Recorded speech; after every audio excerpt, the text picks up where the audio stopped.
hope so, because that's what I said. Yeah, because we were 271 last week. Okay. I'm the wrong person to ask. I'm setting myself away. And I am... Do not disturb.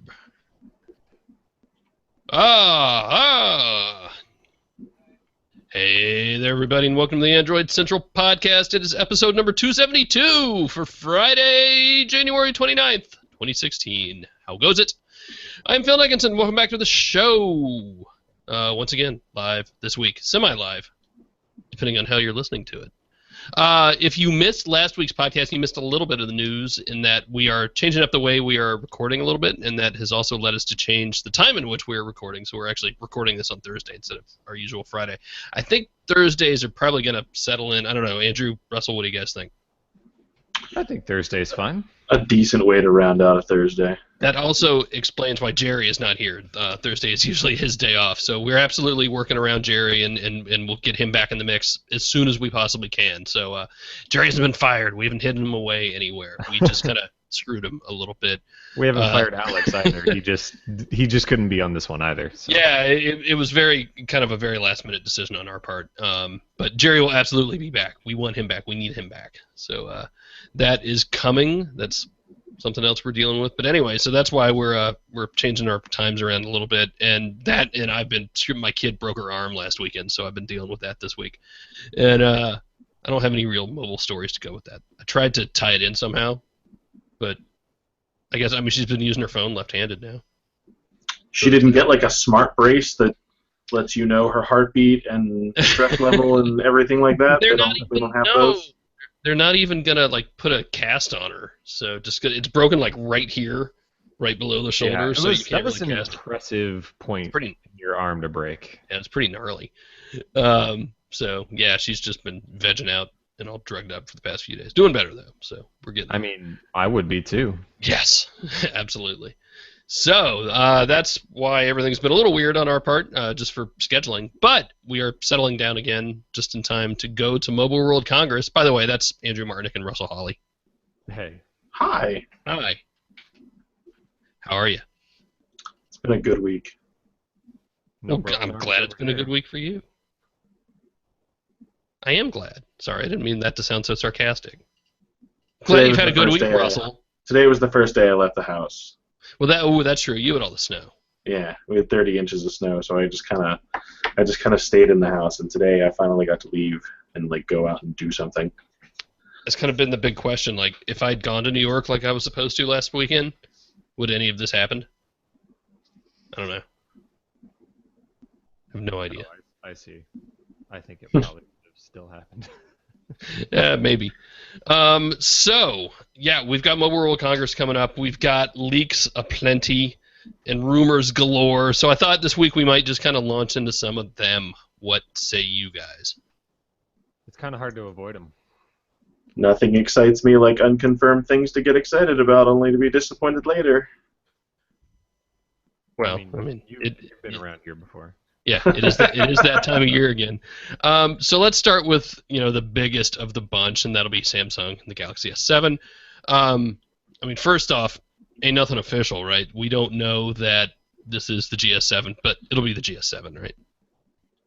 I hear it'll be phone-shaped. Yes. It'll have a battery. Pretty gigantic departure if it wasn't the Galaxy S7. They could at the last minute change all the branding, reprint all the boxes. At some point, these guys are going to run into naming problems, right? Maybe not today, but I always thought he's getting ready to go to the M10, right? Sure, maybe they should change it to the MX just to. We'll get to HTC in a minute, but after a while, and I don't know. I always thought OS X had this problem too. After a while, you just get to some weird name. Are the Chinese companies going to skip 8, or it's just? Or is 8 the, no, 8, no, you're right. 8's a good number. What's the bad number? 4s. 4. Okay. So it'll be Galaxy S7. I don't have a problem with that. But the big rumor right now, and even then, I don't think it's a very big stretch, is that we're looking at 3 phones, right? Yeah. The interesting thing is they're going to kind of jump the gap here and do a small phone and a big phone at the same time under the Galaxy S7 name, which was kind of the weird thing last year that we got this Galaxy S6 Edge Plus because it's bigger, so it came out with the Note 5, but it was a Galaxy S6. And so it kind of put us on this weird 6-month cycle where we still had a Galaxy S6 and then an S6 Edge Plus 6 months later. And so now I think, it looks like they're going to bring that back into line. So you're actually going to get 3 phones at once here. And then, that kind of, you wonder what they're going to fill that slot with on the Note later in the year because, you get 3 phones in the beginning of the year and 1 at the end. It might be a little funky. I still think the original Note should have just been the phone last year. Just put everything behind that one device because that's how good it was. Yeah, and or depending on where you live, to the S6 Edge Plus. Yes. Sorry, Europe. Because that was kind of just your only option. But it was kind of odd with how similar the phones are that it wasn't just all released at once, like you said. There really weren't that many changes internally or externally other than the size. So it's going to be interesting to see, is that lining us up for a bigger change in the Note line at the end of the year after they release, presumably 3 devices all at once under the Galaxy S7 name? I mean, I don't know. They've been pretty lockstep the last few years. Do we even need a Note line anymore, Russell? Sure. I mean, there's still tons of people who really rely on the stylus. And well, just put it in the phone. Just make one line. You want to make a Galaxy, just the S line, also have a stylus and just be that. I mean, sure. Because right now the only differentiator is, there's no longer the size, right? Because we have the Galaxy S6 Edge Plus, which is, just a larger version without the stylus. So I don't know. I feel like the design decision for the Note 5 was my favorite of the ones that were released, but there are still plenty of people who really like that smaller form factor. So if you're saying do away with the Note because you're doing these 3 phones, then or do you mean getting rid of the name and just having multiple sizes? I mean, they could call it the Galaxy S7 Plus or something. I think you can have any combination of those. But yeah, like if you don't use the stylus, don't use the stylus. I didn't use it. I still thought the Note was a better phone. I'm not sure. I mean, yeah, you can get away with a smaller phone like that, but I think Samsung proved they really couldn't because the battery life sucked. Just because the capacity wasn't any good for. I don't know what you're talking about. Our forums are full of people who swear that they get 3 whole days out of that Galaxy S6. Yeah, they're wrong. No. You might, but you're not actually using it. I mean, I think that might be part of the story this time around. If we're looking at having a Galaxy S7 launching along with the larger version at the exact same time, then you're going to be able to choose between the compact size, you give up that battery life, or the larger size and you get the better battery life. You're not going to have to wait 6 months again to get the larger versions later in the year. I definitely think that it's cool that the options are going to be available at the same time, having the larger option and the smaller option. I am a little concerned that, and this is a really petty thing when I say it out loud, but it's still something that I'm going to keep focusing on because I guess I'm a petty person. It just means we're going to have fewer color options again. Look, I'm 100% saying Samsung, not Samsung, but the U.S. carrier screwed up. If you didn't see that dark green last year, emerald green, I was going to say so forest. Pretty. It was beautiful. It was and they had a couple of colors that were amazing. The blue one I really liked. It wasn't as good as the green one, I don't think, but the colors, the ones that Andrew got pictures of last year were just fantastic, and we didn't get any of them. We still don't have any of them. What's my Note? No, my Note 5 is the blue, right? Yeah, that's the midnight blue, not the blue sapphire, which is the kind of the turquoise. Okay. Maybe it is called turquoise, but the more turquoise colored, brighter blue one versus everywhere in the U.S. It was white and then the midnight blue, and then a couple of carriers later on got gold versions, and only in certain sizes. Like, you could get a gold 128 gig or something.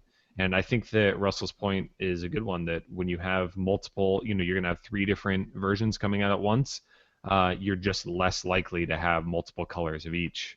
Yeah, because, that was the big thing from last year, was that the Galaxy S6 came out in, 2 different versions and 3 SKUs for each version for the 3 colors.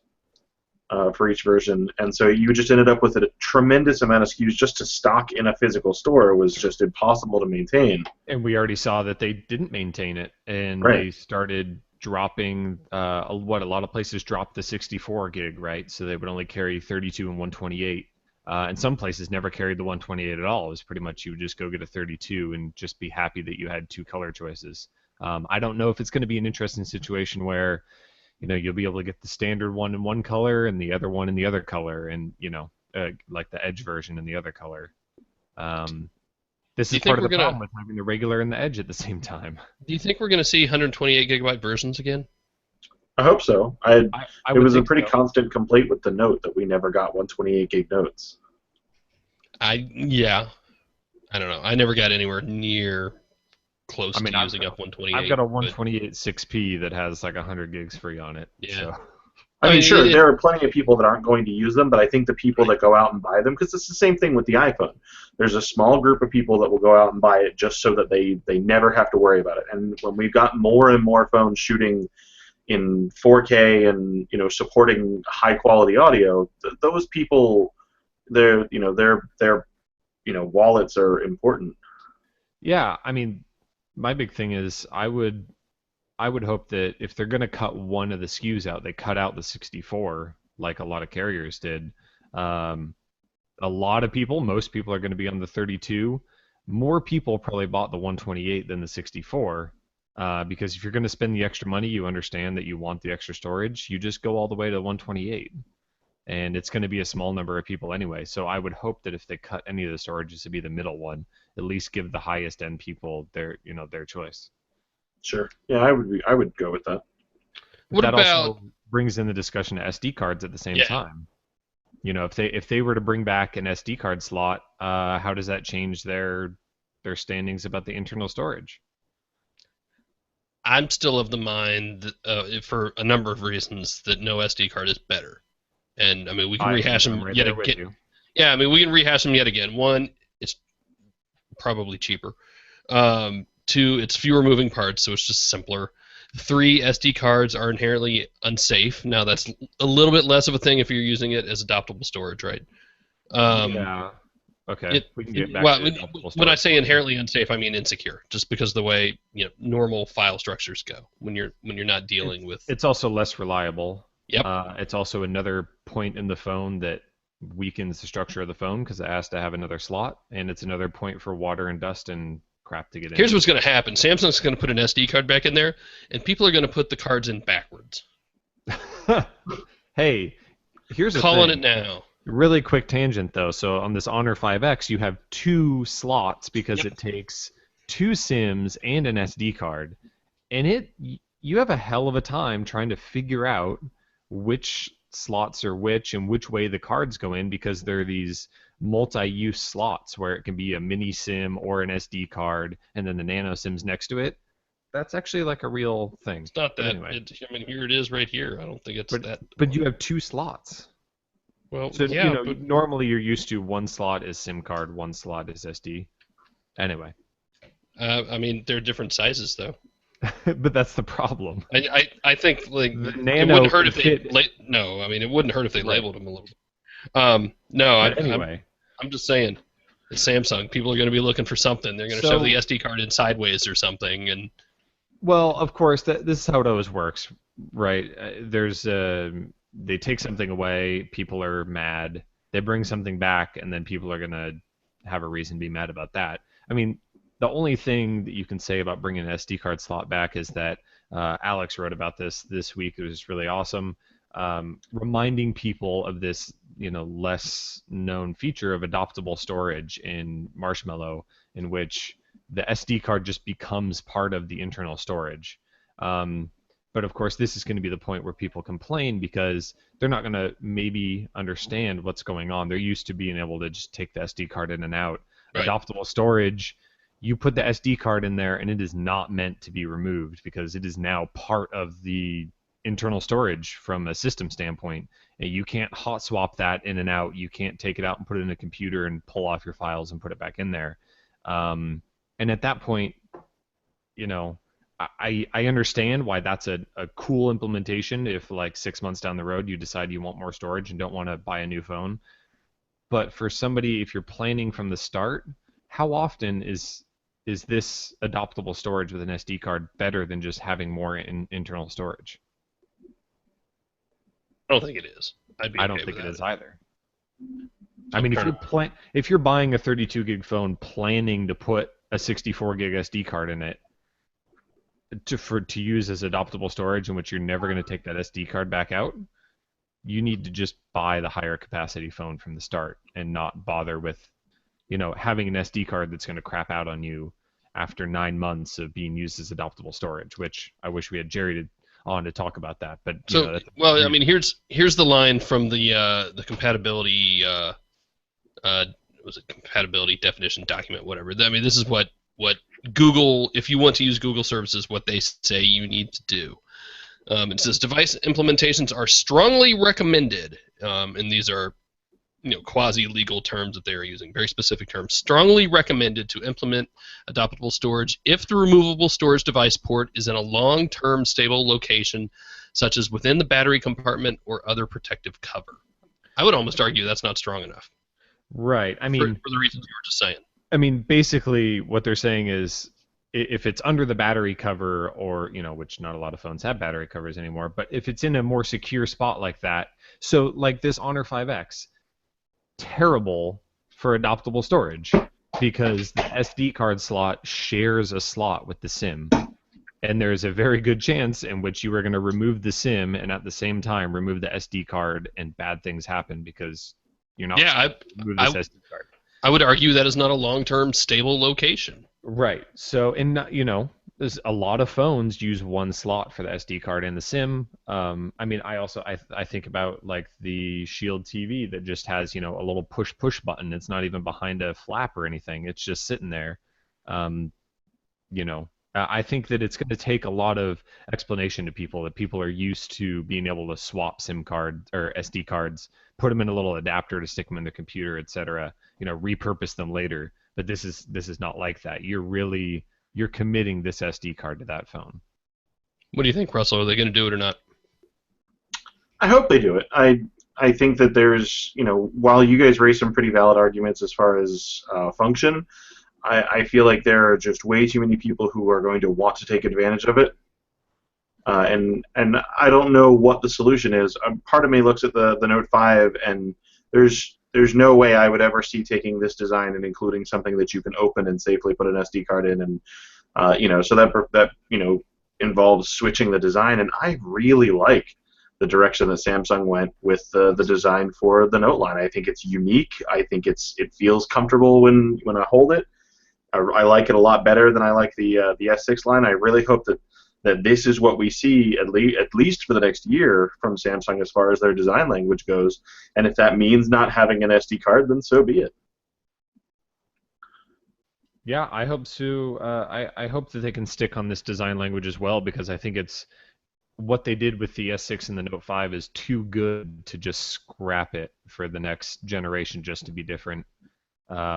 Be different from the previous generation. They have a lot of good stuff they built on. I mean, the only thing I can say as far as being able to get another slot in there is that they did move things around quite a bit to put the slots in different places when they did the Edge phones. They moved things from the side to the top, and I could see them being able to make it work. But I mean, here's the thing: we'll never know what design trade-offs they made if they were to try to fit into their an SD card slot in there, or whatever other feature. Removable battery? No. Are you kidding me? Stop. No. You don't get to have a beautiful device like the S6 Edge Plus and have a removable battery. It's just those things are incompatible. Any of the phones that we've had over the last year, they've all had sealed batteries, and they've all been perfectly fine. Some of them, the S6 hasn't had enough battery capacity to get you through the day, but a removable battery slot wasn't going to fix that, because the battery that you'd put in there would also be too small. I mean, and so you'd end up with one of those horrible case things that straps onto the back, which already got made for the phone anyway. So the end result would not have been any different. Yeah, you don't get to have this really thin metal design with sweeping curves and the thinness and lightness and everything, and have the battery be removable.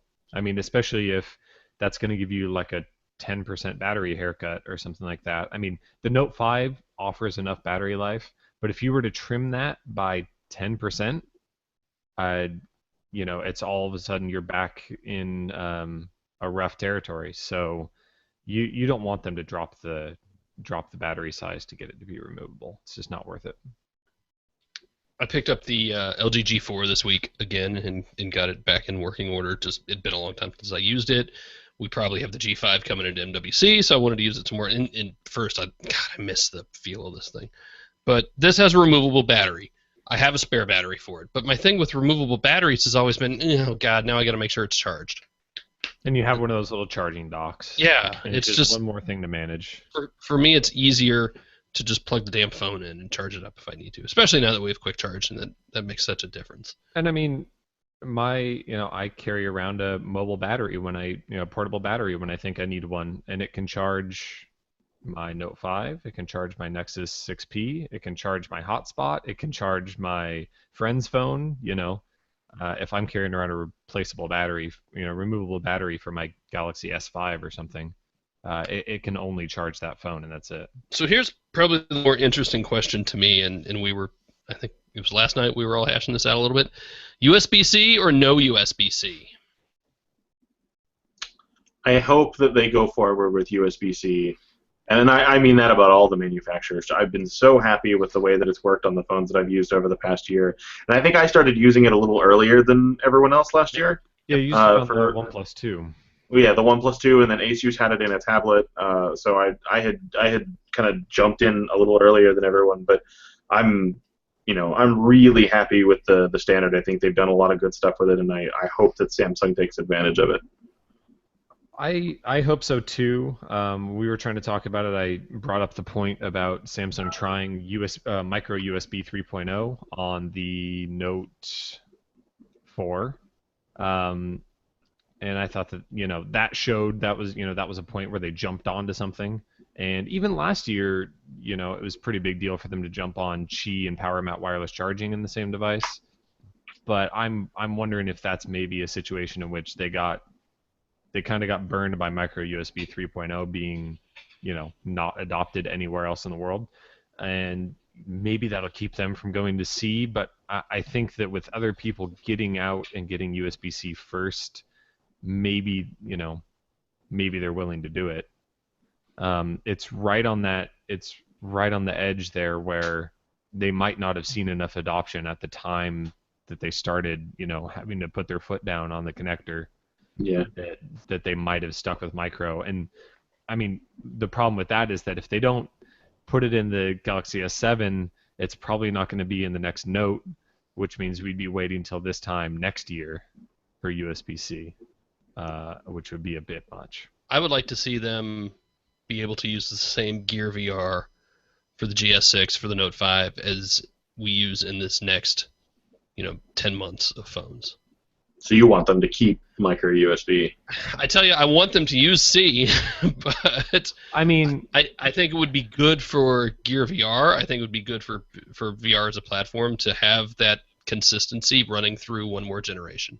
I mean, when I look at it, I think about they did a lot of things to be able to bring Gear VR to mass market at $99. Switching phones. You're talking about a $700 purchase. Switching VR headsets is a $100 purchase. Not to belittle, like that's an expensive accessory, but the more expensive Switch is buying the phone. Sure. I think that the Gear, they have shown no issue, to have no issue with rolling out different Gear VR headsets. And it's conceivable that a new edition of Gear VR for USB-C wouldn't be that big a deal for them manufacturing-wise. Like, not at all. Yeah, so maybe they have to change it up, and it's not a huge deal for them and a huge expenditure. It means, we'd have to buy a new one, so be it. Yeah. But I mean, okay. I like the fact that they brought the price down. They made it, they flipped around the USB ports the right way so everything fits now. I just don't think that that's that big of a worry. I mean, there's a bigger worry from my standpoint of them sticking with micro USB until this time next year than there is with asking, let's be honest, a relatively small portion of their phone buyers to buy a new headset. Sure. Because with the growth curve of Gear VR, there are more people in which the new Gear VR will be their first Gear VR headset than will be replacing an existing Gear VR headset. I mean, there's just not that big of an install base now to worry about it, I don't think. And presumably, you're getting on a standard in which it will be the standard for a while. But the problem is, if it's not for the USB-C standpoint, it's going to be for, just the design is different enough that it's not going to fit in there. I mean, that could very well be the issue that keeps it from plugging in, not the port. How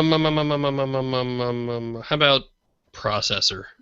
And I don't particularly care whether it's Snapdragon 820 or Exynos or what. Like that just doesn't. So the rumor has it that they're going to go back to using a mix of Qualcomm and Exynos depending on the market, right?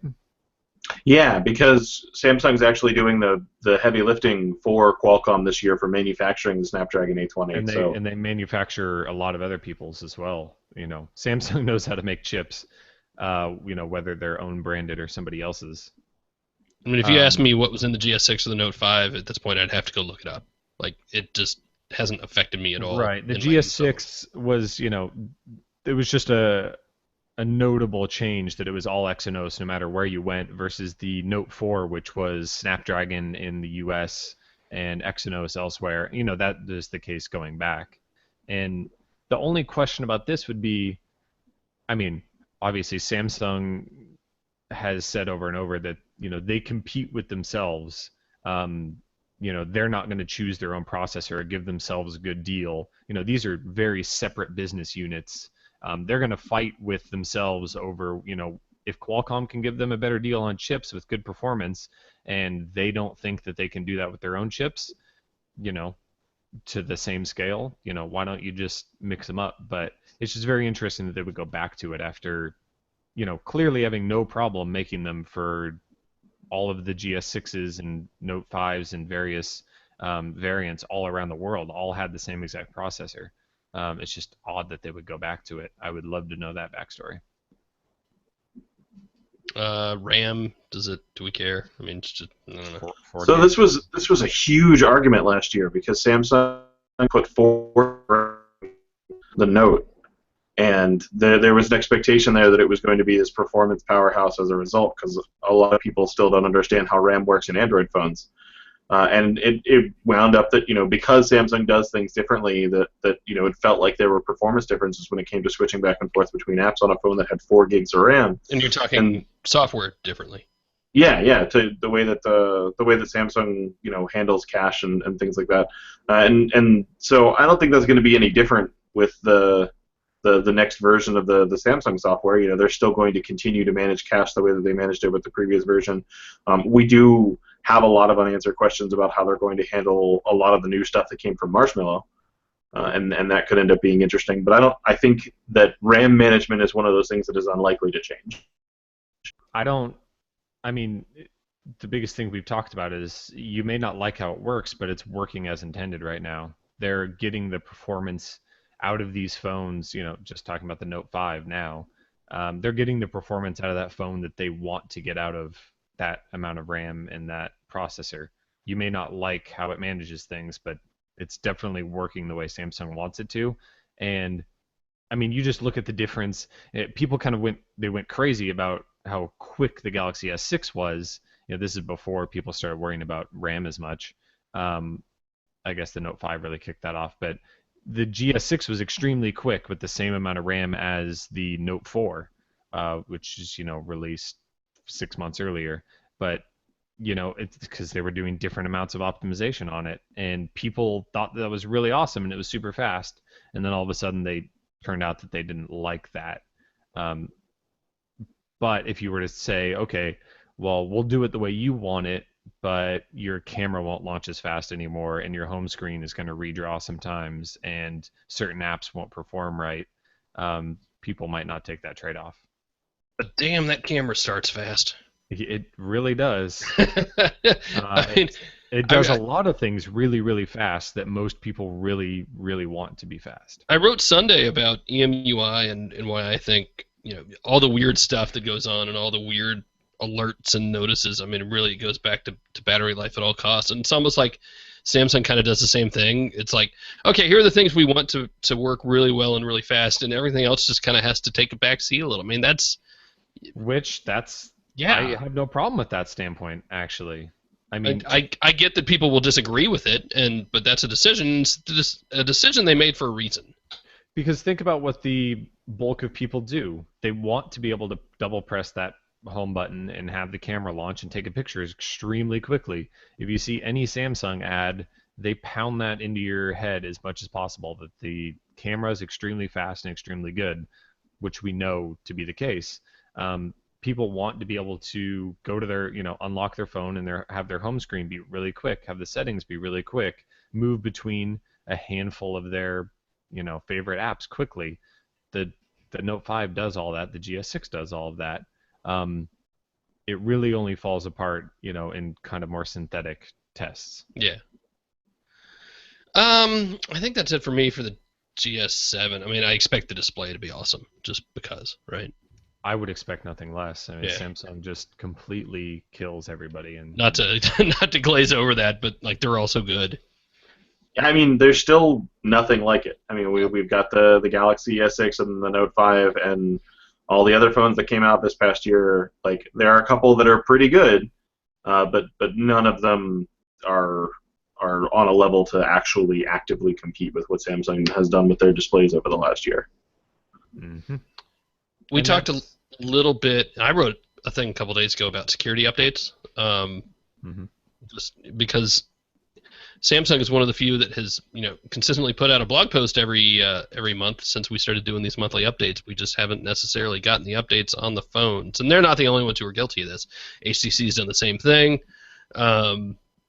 LG, I'm not sure, has said anything, which might be smarter. I'm not sure. They're busy trying to tout Marshmallow coming out to some people in Poland. Sure. But yeah, it's. Do you think we're going to see that get any better, or is that just going to be business as usual? I mean, I don't think that's going to be in any way tied to the announcement of the phone, because I just don't think that they've figured out how they're going to handle that. It's not an easy problem to solve. Let me be clear about that. No, and I mean, especially because, we're talking about, okay, how are we going to start backporting this to devices in which we released a year and a half ago, 2 years ago, at most. But still, you're talking about a device that was never intended to be updated on a monthly basis. Sure. They don't have the processes in, set up. They still have the carrying carriers. Of course. And then even if they did have everything set up to roll out monthly updates for the Galaxy S5, or the Note 4, probably, more aptly, then they have to run it into the carriers, and dozens of carriers around the world that they have to talk to, because every phone is a little different and every process is a little different. So I would expect that to be a different discussion beyond that, but one we should have at the top of our minds when we look at a Galaxy S7. Right. That's the thing I kind of hope we see less of this year, is the wildly different user experience across carriers. That was something. Samsung's the only one that we had this. It may not be an issue, but this discrepancy with last year, where the Verizon version of the Galaxy S6, the UI was wildly different from what you guys were seeing on AT&T and T-Mobile, and it took us like a week to figure out what all the differences were, because Verizon and Samsung weren't telling anybody anywhere. They were just like, hey, have this phone. And when I talked to people at Verizon, they weren't even aware that there were differences. This was as far as they were aware what the Galaxy S6 was supposed to look like. And I mean, even just the settings being laid out differently, buttons being in different places, some apps being replaced, others not. It was very, very odd. Or apps gone entirely. The Samsung browser didn't show up on my Note 5 until, I think, 2 months ago. It just wasn't there at launch. Feature. Yeah. Not a bug. I'm going to move off the GS7 some, and again, we're expecting this at Mobile World Congress at the end of February in Spain. We will be there. It's coming up. Yeah, it's going to be crazy. It's going to be fun. I mean, that said, Samsung hasn't scheduled an event yet, so Maybe it'll happen, maybe it won't. One company that has scheduled an event is LG. That'll be on the 21st. We are expecting, that is 20, yeah, Sunday. We are expecting the G5, although even that's not official yet. Their teaser was just like a music box. And said, LG come is always a play. little funky with teasers. They kind of get out in front of things to try to tease things, but we're closing in a few weeks out here. I don't know. I mean, look, LG tends to announce things before they show, before they announce things. So I think pretty soon we'll see some more. Hey, look how great this new camera we developed is, and look how great this new screen we developed is, and here's this new battery stuff we developed. I mean, that's kind of their MO. But we have seen a couple of actual leaks. Droid Life got pictures of what looks like an engineering device on a lunchbox. That's one of those plastic shells to either hide the actual design or just to house components when they're testing components. You can't see too much. I mean, you can see USB-C. That's awesome. That's good. Looks like microphone and speaker down at the bottom, fine. Side SIM. Up front, kind of hard to tell a little bit what's going on. Front-facing camera, speaker, whatever. But on back is where it really starts to get interesting because there's been talk of 2 cameras on the back. Which, okay, and it's tough to tell from these holes you see in there. And at the same time, we had a case manufacturer put out its renders, which are very renderific. And at the same time, like looking at those, it almost looks like camera lens on one side, maybe like some kind of weird flash arrangement. Yeah, I mean, it looks like a flash on the left, like two-tone flash, and then like a laser thing or something in the middle. Like you wouldn't just have one lens offset like that. That doesn't make sense. Yeah. But it sort of matches up with what Droid Life had, but not really. And then a fingerprint sensor, very much like the Nexus 5X. Yeah. I can't believe that not a one of you mentioned that there are no volume buttons or power button on the back, which to me is basically an act of war. Nope, they do not belong back there. You are so, like, look, fine, I get it. Other phones have not been able to pull it off, but I love that design on LG phones. I give it to LG for being a solid differentiator. That's what they picked it up and they just stuck with it. I think they made it work. No, they made it work, and they made it work well. I love it. Although we know that on the V10 it does not work. It did not work on the V10. Okay, mostly. It was too big and it didn't work with a fingerprint sensor. The V10 didn't work well. Let's not blame that on the rear key. Right. The rear key did not work with the size and the design of that phone, and also with the fingerprint sensor. Those are real issues. If I have to go back to side, volume, and power, and these cases for mobile phone look like that's the case, or maybe the power button is the fingerprint sensor, but the volume rocker will move to the side. I don't know. Not the end of the world. I think I would miss it, but again, LG has proven time and time again they're not afraid to blow things up, and they're not afraid to do just kind of wacky stuff. Yeah. So I don't know. It just feels like LG was one of the first companies to be like, hey, check out how we have almost no bezel around our screen on these phones, and it worked really well for them. And then Samsung was like, LOL, we have a smaller bezel and buttons on the side where they belong. I mean, that was really cool when they did the G2, but we're 3 years later now, and I think they're gonna have to come up with something else other than this is just how we do it. Which I guess that's a valid reason, because you want to be that way. But they're going to have to come up with something else that explains why they belong back there still, because technology has gone further.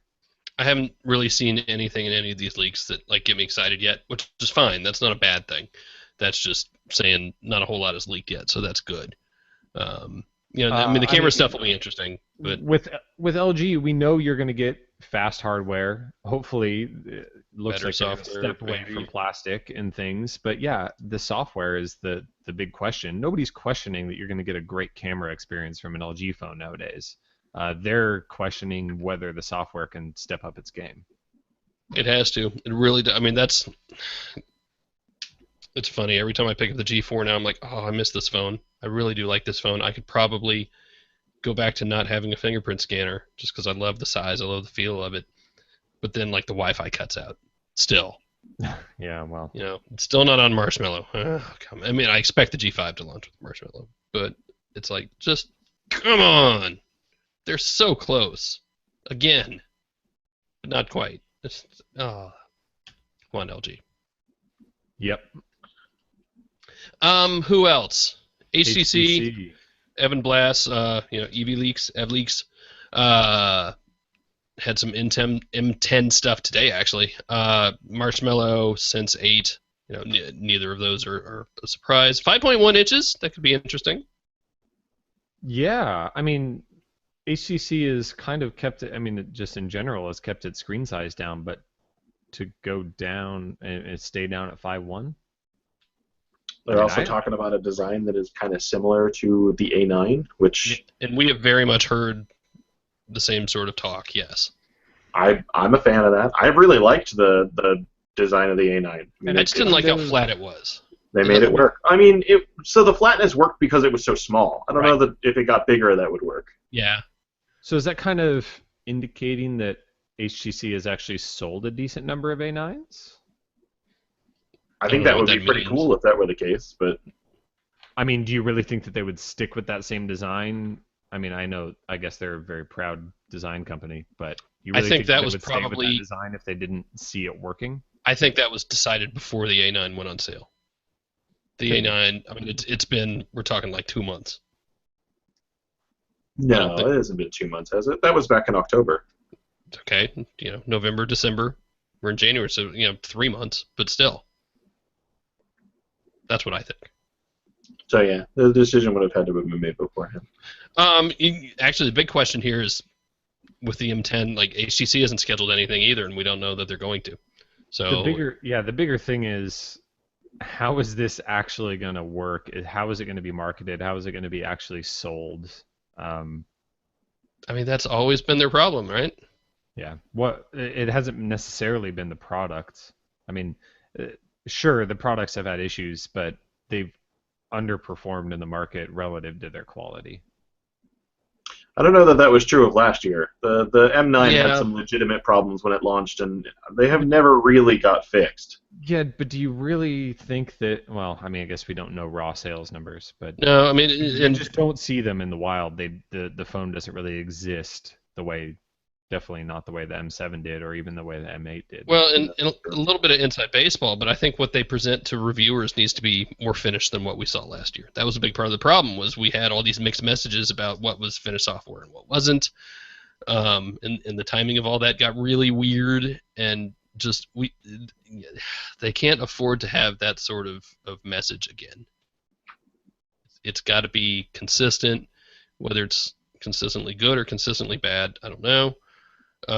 But it's got to be more consistent than it is now. I agree. And also, something needs to be done to keep them from being like, hey, so this is the best thing we've ever done, and have it actually be a visible step backwards from the previous experience, like the display. Sure. The display on the M9, they really bragged about that when it first came out, and I still think the M8 display was better. Yeah, it is. Absolutely. I'm excited for them. I mean, just because I am. But man, when you got companies like Huawei out there doing so well now, in a lot of spaces. Well, and I think that you've just, HTC, like I said, there are a lot of M7s out there, and a lot of people upgrading from M7s that did not buy an M8 or an M9 or an A9. They switched, they were done. And so they got to get those people back. They need to do whatever they need to do to be successful enough to give me a Vive. Yeah. Not happening. New strategy. Maybe. Well, not give. I mean, I will gladly pay for one, but they need to become available and continue to be supported. Give me the ability to buy one there. Right. Do you see them going all the way? So Vive is available, in April? Do you see them? Yeah, I could see them doing like a March phone event, and then April be VR, and that way they get a couple news cycles. Yeah, I I mean, was I don't thinking see maybe why would they just have throw it to all in share one? No, because those are going to be wildly different things, and Valve is going to take lead on the Vive being released. Yeah. Like Valve and Steam VR is going to be the big headline there, because that's the thing we don't know anything about when it comes to the Vive is the operating system, like how that interface works. They don't talk about that at all right now. Sure. And it's just not, I mean, all the way through, HTC just, they deal with Vive in a different way than they deal with, their phones and things. There's not an inherent tie-in like with Samsung and Gear VR. That is true. Any other companies we can think of? Sony announced a press conference. Yeah, Sony usually, we got new tablets last time and some low end and mid range phones last time. I tell you, I'm in the market for a tablet. I'm kind of down on the Yeah, we could Nexus let's talk 9 about and that. well, so I had to RMA my Pixel C. It got a crack in the glass, and I just don't know how. Like literally, I walked from the bathroom, which is on the other side of this wall, back to my office, like 10 feet, and got a crack in it somehow. You And definitely know how. I have no idea how. You definitely do. So this is what happens when this is sand-scored glass. That's true. This is it's really right up in that corner where you first started showing pictures of getting the scratches from moving it on and off of the rubbing metal on the screen with bits of dust in between the glass and the metal. I mean, that's precisely how you break glass. I've been waiting in the forums to see if anybody else is mentioning that. It's also the corner where the processor is, and it gets hot up there. I don't know if that matters. No, I'm sure that it does. Yeah. I mean, it's sand-scored glass and heat. That sounds like exactly how you broke it, or how it got broke. So I'm back on the Nexus 9, which is still just kind of a clunky. And like size-wise, I like it better. And yours looks like it's been dropped off the back of a truck. Oh, seriously, that thing looks like it's been through a war zone. My Nexus 9 has ridden the world. Well, I mean, look, the thing's a year and a half old now, almost. Sure. But yeah, it's the software still just about different ask me about the Shield tablet and ask me about the Galaxy Tab S2 and I want something because I've got that Project Fi data sim that I want to use. Yep, which I use in my Shield tablet, but I pointed out that they don't make it anymore. Yeah, thanks for waiting 10 minutes before telling me that. I still didn't quite understand at this point what Phil was looking for, and I was like, oh yeah, it works great with the Shield tablet. Why can't I? There's no buy link for that. What? Oh, you can't buy it anymore. Thanks, Andrew. Thanks for pointing that out first. But I was saying, Galaxy Tab S2. It's a really good tablet. I just don't know I can justify that much money. But it's expensive. I mean, they did cut the price around the holidays, but I don't think that price stuck around. I mean, it's like the 8-inch one's $350 or $400 for the 8-inch tablet. I could get another Nexus 9 with LTE for like $300 on Amazon. Right. Oh, actually, I think $350 might have been the Wi-Fi version. I think it's pretty expensive. It's pretty standard. LTE adds $100 or whatever on top of the already pretty expensive. But you were saying from a standpoint of you want to be able to use it as a hotspot. Right. Not just have it, for your own enjoyment. I mean, that's what I use my Shield tablet as. It's a gigantic hotspot that can also, do other things. Yeah, that goes back to I normally use a USB stick on Verizon for data when we're on the road because cutting out Wi-Fi is smart when you're in a room with 5,000 people. But the problem is their slick new USB stick that I use which is all of like 4 months old. Doesn't work on El Capitan, whatever OS X version this is. What are we on now? Why? I don't know. Because Verizon uses like a special little bit of software to manage it. Huh. What am I on? It's not just 10.11.3. It's not just plain USB Ethernet.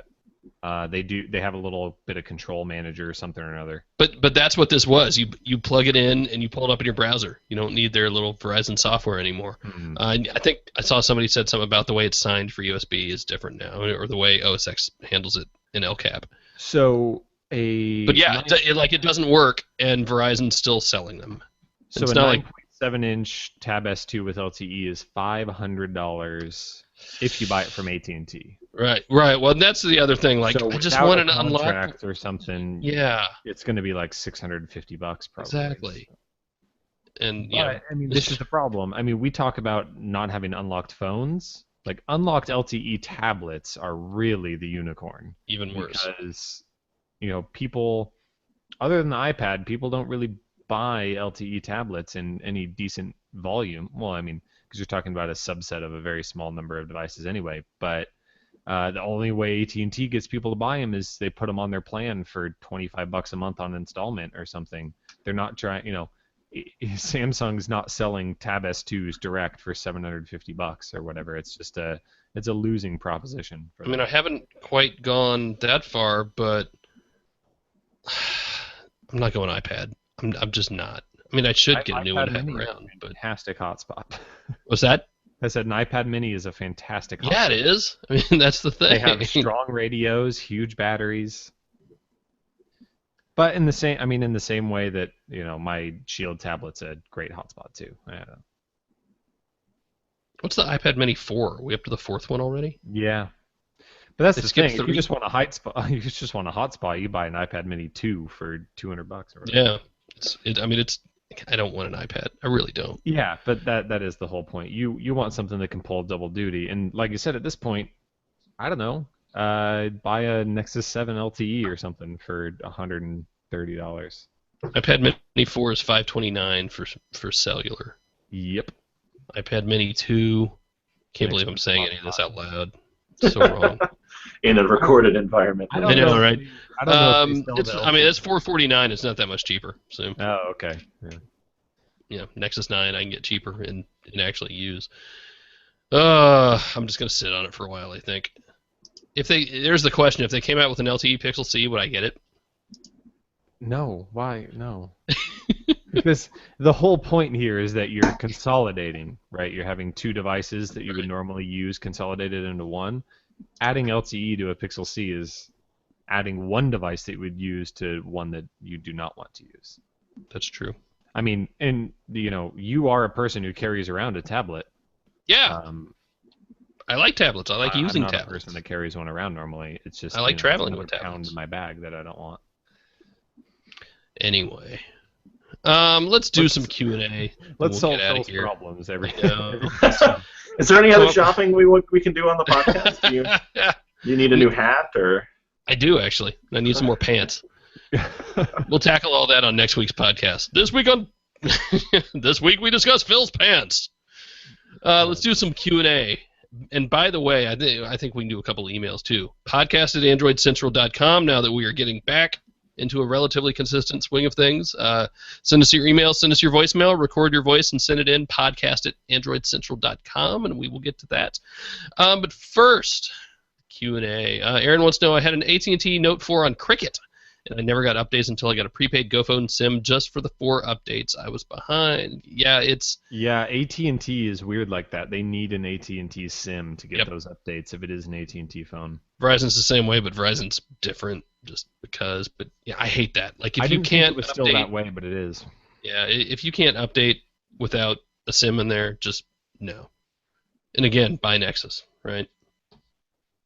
I hate to be that guy, but I mean, just buy unlocked.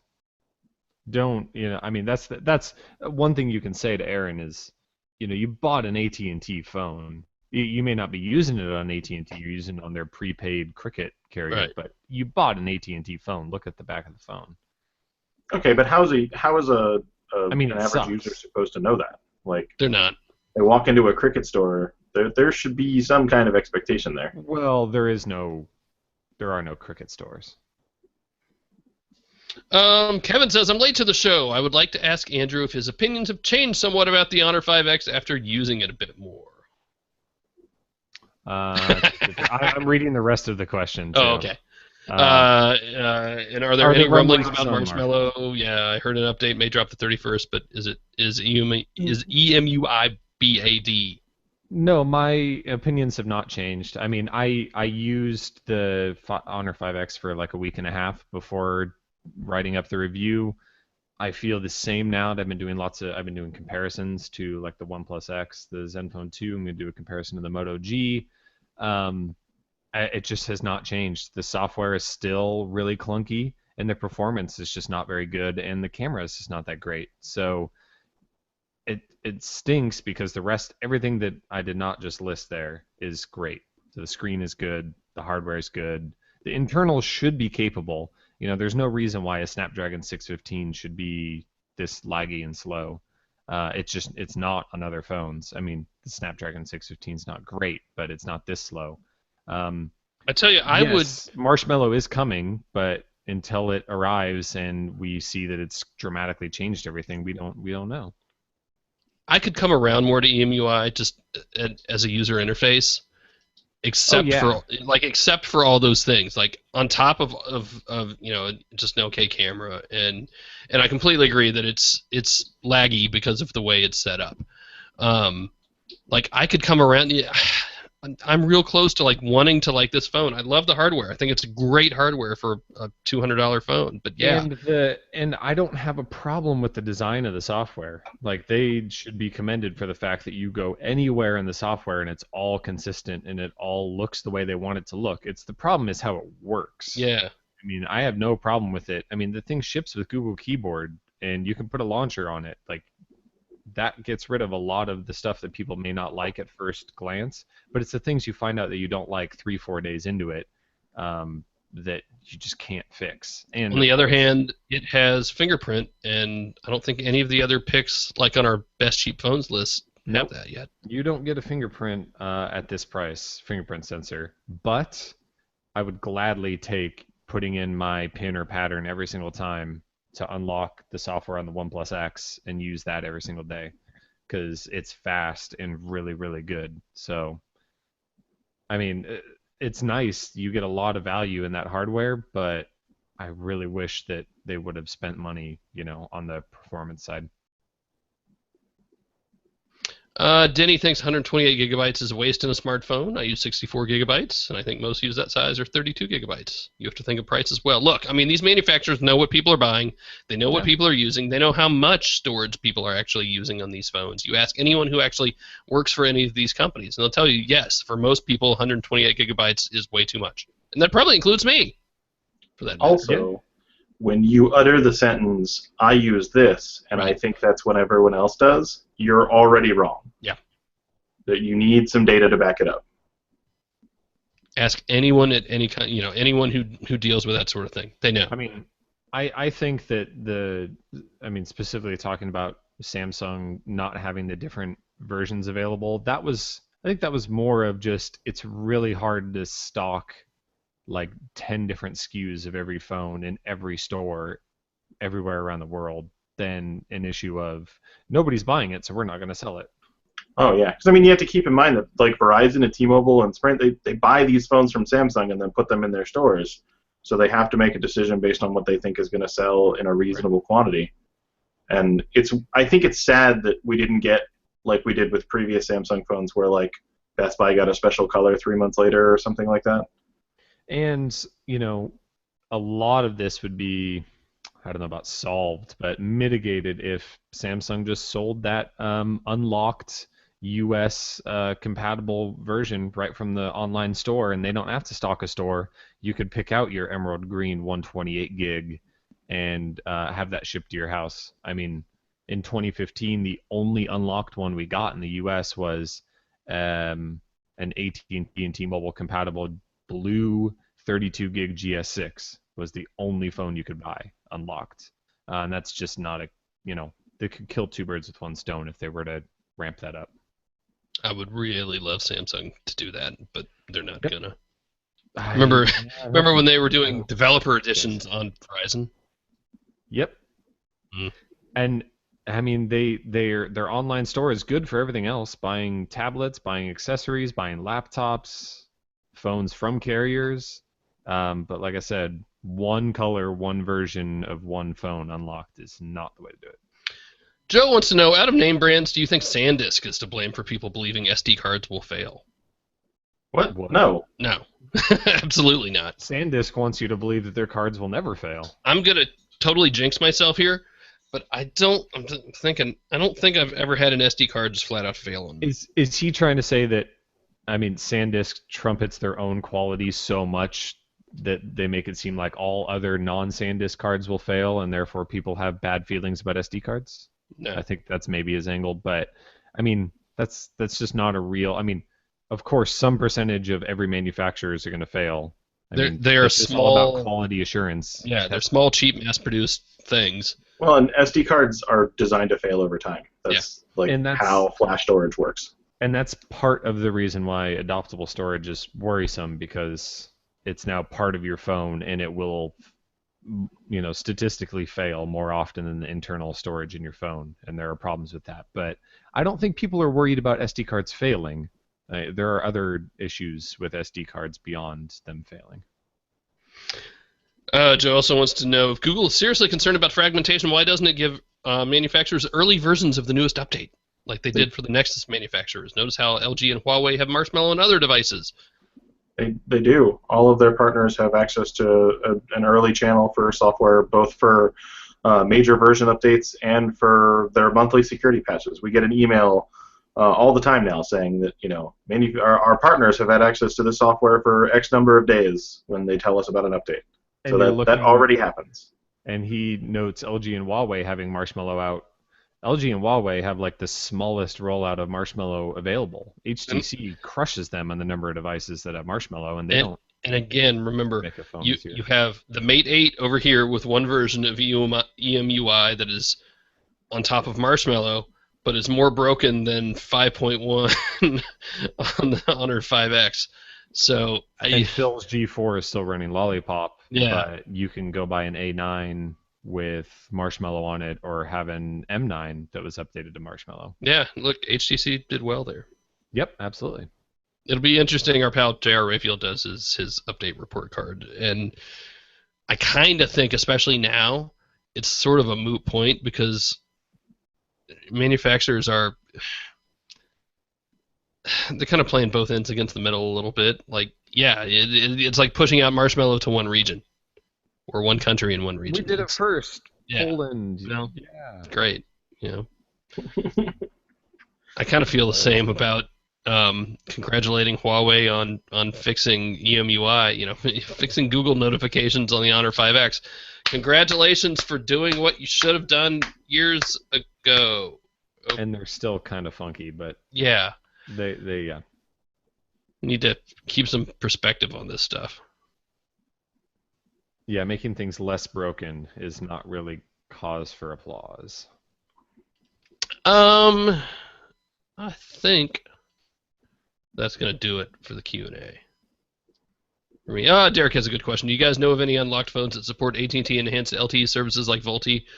I understand the unlocked A9 does, but I'm more interested in a flagship. A9's what's a flagship? Flagshipy, but anyway, if you don't like the A9, that's a tough one, because it has to go through some kind of AT&T certification, right? Because then it identifies you put an AT&T SIM in it and downloads the little bits that you need for it. Unlocked BlackBerry Priv will do it. Will it? Yeah, because when you put the SIM card in, it does the whole reboot thing and downloads all of the stuff that Andrew just always down the bits. It does the same for T-Mo. Yeah, it's for every carrier, both U.S. and international. It's the same for Verizon and everything else. It's actually kind of cool. I wish that more companies would do that. You put the SIM card in and it goes, hey, I got a reboot, and then you get the badge for your carrier when it turns back on. That's how the iPhones handle it too. Yep. So the answer there is A9 or BlackBerry Priv or iPhone 6s. There's an enhanced voice button in Nexus phones that I think it plays well with the Verizon version, but I haven't tested it on AT&T. There's a voice over LTE toggle for the Nexuses when you have a T-Mo SIM in it as well. So I would assume that it works with AT&T as well. I don't have an AT&T postpaid line that I'd be able to check that with. That's just kind of one of those things, like, I don't want to mess with having to turn that on.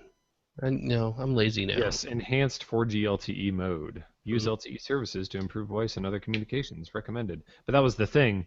That wasn't turned on. Neither was Wi-Fi calling. I mean, you still had to go in and turn it on manually, which people don't really kind of monkey around in their mobile network settings all that often. No, nor should they. Nope. Or should they? All right, I think we're going to wrap it up. Again, podcast at androidcentral.com. Send us your questions. Send us your voicemails. I miss doing voicemails. We need to get those going again. Record your question and send it to us. Thursday Record, voicemail day. record it from your watch if you want. I don't care. I gotta say that because people are gonna do it anyway. So. Yep. But we've got a couple of those that sound really good. We have. I you kid. keep jumping yeah, on it, but I know, just on principle. But yes, you're right. People have done that. don't Surprisingly record well. your message from your Zen Watch 2. But if you have a Huawei watch or a Moto 360, then by all means. And by the way, where's the new software for all those? Right? All of those are. It's in a warehouse with a bunch of LG Watch Your Bane second edition LPs. I had to send back that watch that can't be named anymore. Yeah, that's true. It's with top men now. Like, not to be, I hate to be like that finally guy, but like finally, where is it? Finally, come on. Gotta activate that voice feature you're never gonna use. I know. All right, well, I think that's going to do it for this week. I'm thinking ahead to next week. Next week we should be good for Thursday again, so we're going to plan on recording live Thursday afternoon. I kind of like this slightly earlier hour. We'll see. Might adjust that a little bit. Have to talk to everybody else. But yeah, we'll plan on Thursday. And then the one after that will be a real pre-MWC, because that'll be the last one. You know, we're all traveling the next Thursday after Thursday, yeah, we'll have to figure that out. And then I think the week after that as well, aren't we? Yeah, actually. Yeah, we'll have a podcast from MWC though, for sure. Oh yeah, absolutely. So we'll figure that out as we get closer season. to it. It is upon us. It is. So and then Jerry and I will podcast like from inside of a car as we're driving. Oh yeah, because we've got a big internal meeting. All hands. I think that meeting. would actually be really funny. Riding in cars with neckbeards. For like 20 hours. It's like 9. Oh, not bad. That's not too bad. So thank you everybody for putting up with all the time changes and stuff while we figure this stuff out. But I think it's all a good thing. We got so many changes going on. For those of you listening on the recorded ends. Yeah, what do you care? Yeah. So Andrew, Russell, thank you guys. Everybody at home, thank you. Everybody listening live, thank you. We will see y'all next week. Bye. Bye.